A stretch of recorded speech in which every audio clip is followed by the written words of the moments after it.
The cost of greed, a lesson for life. Once, there was a wise saint who traveled from village to village, town to town, sharing his wisdom and teachings. He had no permanent home, no ashram, not even a small hut to rest in. He often thought to himself, if only I had a place to stay, I could focus more on my teachings instead of constantly traveling. One day, he heard of a generous king, famous for his kindness. It was said that anyone who asked for something from him would receive it without hesitation. Hopeful, the saint decided to visit the king, thinking, perhaps he will grant me a small piece of land to build an ashram. Upon arriving at the palace, he saw a long line of people waiting, each receiving their wishes from the generous king. When it was finally his turn, the king greeted him warmly and asked, "Respected saint, how may I serve you?" The saint humbly replied, "Your Majesty, I seek a small piece of land to build a hut where I can live and share my teachings." The king smiled and asked, "How much land do you need?" The saint hesitated. 1 acre should be enough. But since the king is so generous, maybe I should ask for 2 or 5. No, if I'm building an ashram, why not ask for 10 acres? Yes, 10 would be perfect. Lost in thought, he remained silent for a moment. Seeing his hesitation, the king made an unusual offer. "Let me make it easy for you. Walk in any direction you choose, and wherever you stop before sunset, all the land you've covered will be yours. However, there is one condition: you must return to me before the sun sets. If you fail, you will lose everything." The saint was overjoyed. What a generous offer, he thought. Without wasting a moment, he started walking at a steady pace. Soon, greed crept in. If I walk faster, I'll get more land. So he increased his speed. The king, noticing this, sent 2 horsemen with water to ensure his safety. As the saint ran across fields and forests, the horseman called out, "Saint, take a break. Have some water." But he refused. "No time to stop. I must cover more ground." The sun climbed higher, and the heat grew intense. Yet the saint kept pushing forward. He saw a beautiful lake and thought, "This lake should be part of my ashram." So he ran around it to include it in his claim. Time was slipping away. The sun began its descent, and he realized he needed to return to the palace quickly. Exhausted but determined, he turned back and ran as fast as he could. Finally, just as the sun was about to set, he reached the palace and collapsed at the king's feet. But the effort had been too much. He had pushed himself beyond his limits. He took his last breath and passed away. The king shook his head sadly and said, "This land wasn't worth your life." This story is not just about the saint, it is about all of us. We constantly chase after more money, more success, more possessions, believing that just a little more will finally make us happy. But in this endless race, we often forget to truly live. The saint's tragic end is a powerful reminder. No amount of material wealth is worth sacrificing our health, our peace of mind, or our lives. Just as he kept running, thinking that a little more land would satisfy him, many of us believe that achieving one more goal or acquiring one more possession will bring us happiness. But unchecked greed only leads to exhaustion and discontent. Life is not a race to accumulate as much as possible. It is a journey meant to be cherished with gratitude and balance. True happiness lies in contentment, understanding the difference between our needs and our wants, and realizing that material things can never fill the void of inner peace. So, let us learn to slow down, appreciate what we have, and focus on living a meaningful life rather than endlessly chasing after fleeting desires. The King's Journey, a tale of wisdom and reflection. Chapter 1. The Kingdom of Grandeur. In the heart of a prosperous land, there ruled a king of unmatched power. His empire stretched beyond the horizon, his army was feared, and his wealth knew no limits. The grand palace, built from the finest marble, stood as a testament to his reign. The people adored him, and he, in return, ruled with wisdom and strength. Despite his glory, the years took their toll. The king's once steady hands trembled.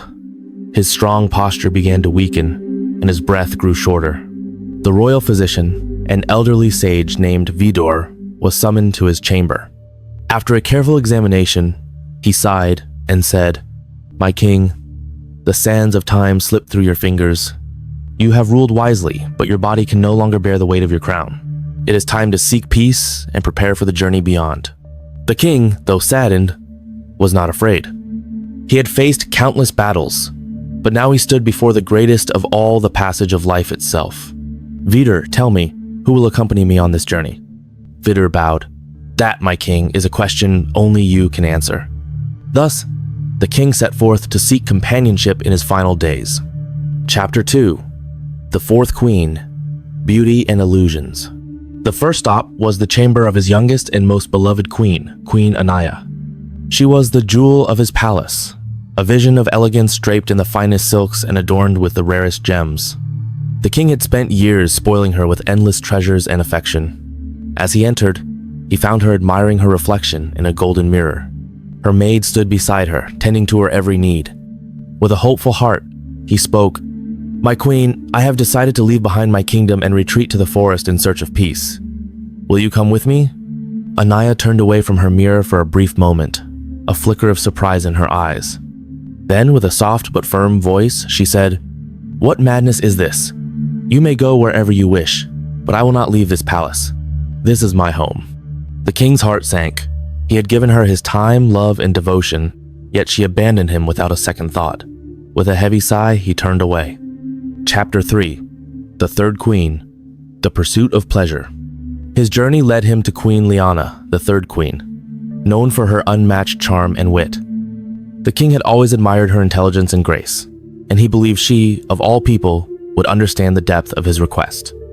He found her in the royal gardens, surrounded by nobles and musicians, indulging in laughter and merriment. "My queen," he said, "I have cherished you for years.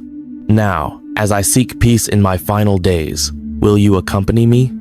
Liana's laughter faded, and for a moment she gazed at him with sympathy. But then, with a shake of her head, she said, "My king, you have been kind to me, but I cannot waste my life in a forest. When you are gone, I will marry again and continue living in happiness." Her words struck him like an arrow. He turned away, his heart heavy with sorrow. Chapter 4. The Second Queen, Loyalty with Limits. Determined, he went to Queen Samira, his second queen. She had been his most trusted advisor, standing by his side through political struggles and wars. If anyone would accompany him, surely it would be her. He found her in the library, surrounded by scrolls and records of their kingdom's history. "My queen," he said, "I am leaving everything behind. Will you join me?" Samira sighed, placing a scroll down gently.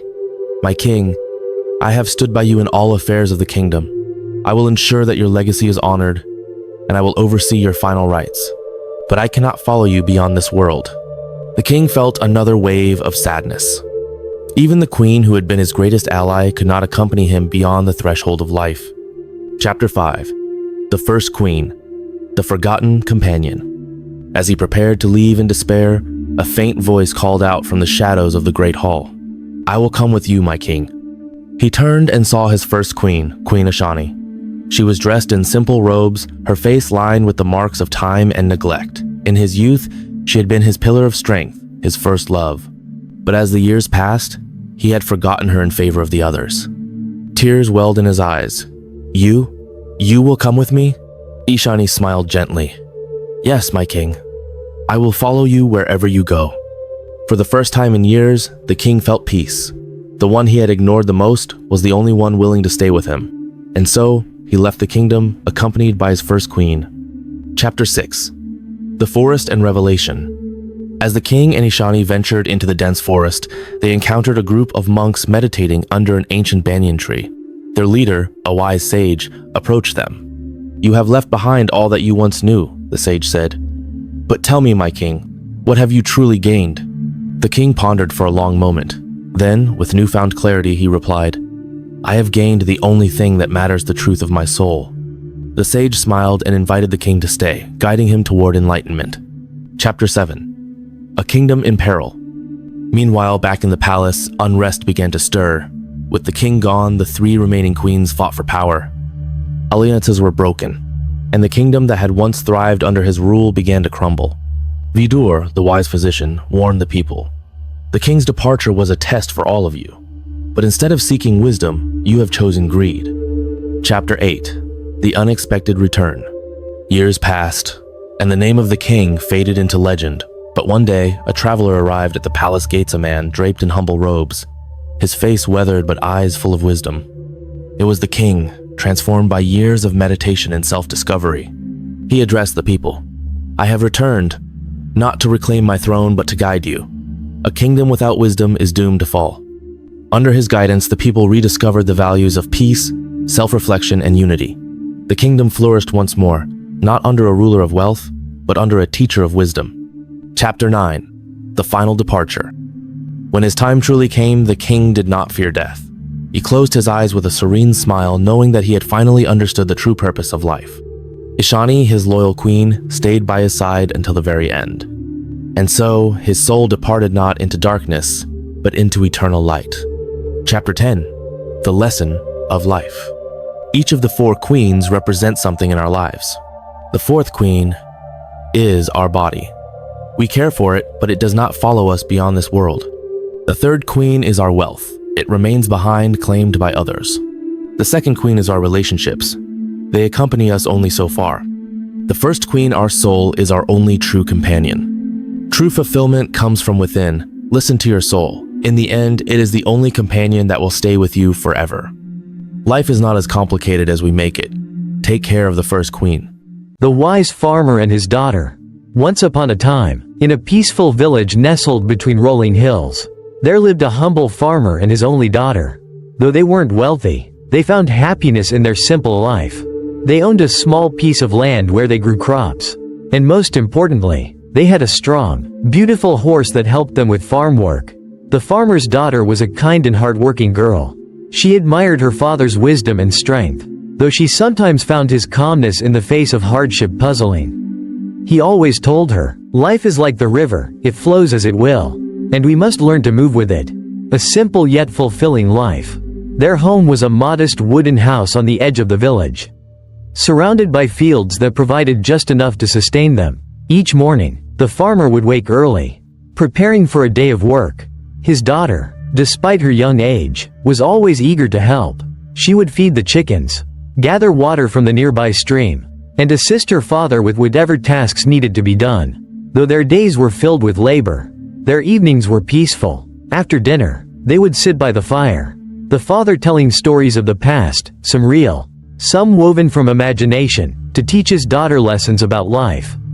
She loved these moments, feeling safe and warm, despite their struggles. The lost horse. One morning, disaster struck. The farmer and his daughter woke up to find that their only horse had broken through the fence and run away into the hills.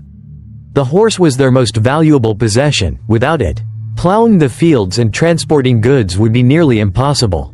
Hearing the news, the neighbors gathered around, shaking their heads in sympathy. "What terrible luck," they said. "Losing your horse is such a misfortune."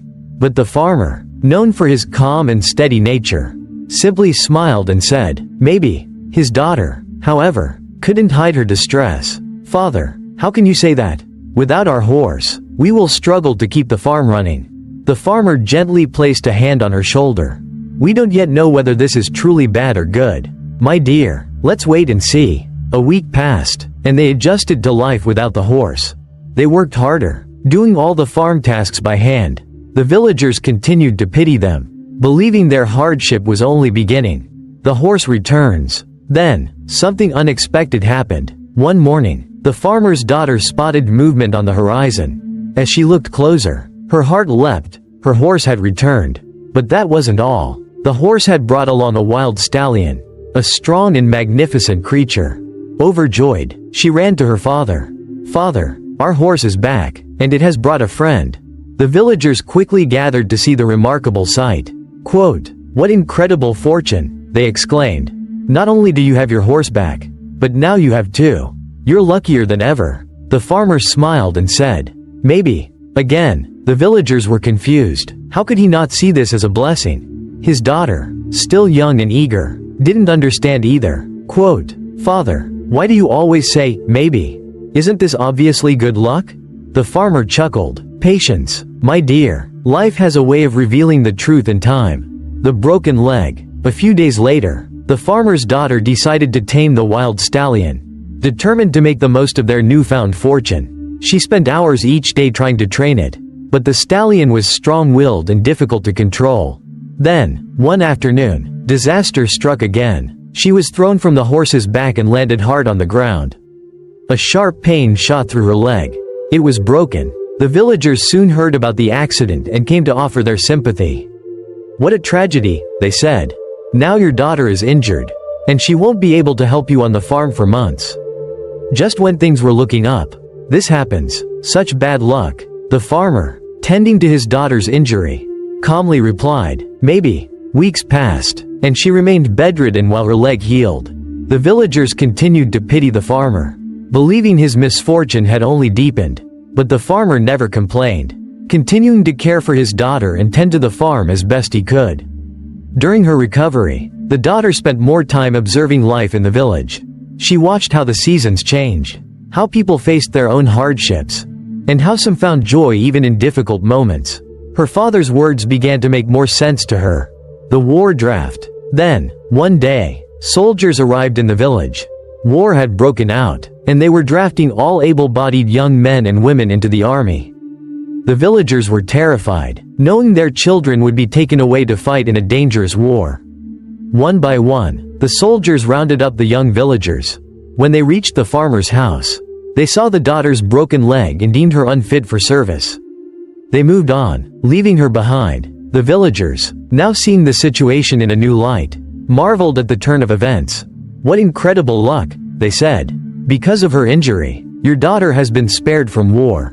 While our children are being taken away, yours remains safe at home. Truly, everything happens for a reason."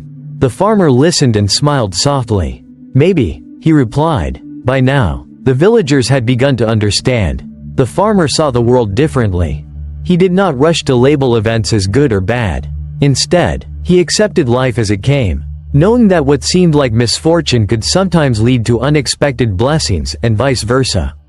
The wisdom of time. As time passed, the farmer's daughter healed completely, and she and her father returned to working the land together. They had their horses, their health, and their home. The villagers, now familiar with the farmer's wisdom, no longer rushed to judge every event. Instead, they began to see life through the same lens of calm acceptance. The farmer's quiet, maybe, became a lesson for the entire village. Life is unpredictable, full of both joy and sorrow. But often, it's impossible to know the true significance of an event in the moment. Sometimes, what appears to be bad luck is actually a hidden blessing. The daughter, once impatient and eager for quick answers, now understood her father's wisdom.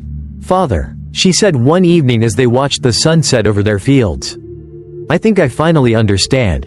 We don't always need to decide if something is good or bad. We just need to live, trust, and see where the journey takes us." The farmer smiled, proud of his daughter's growth. "Yes, my dear, life isn't about controlling every outcome. It's about embracing the journey, no matter where it leads." And so, the story of the wise farmer and his daughter became a lasting reminder to embrace the unknown. Trust in the flow of life, and understand that everything has its own time and place in the grand scheme of things. If this story touched your heart, don't forget to subscribe to our channel for more inspiring tales and life lessons.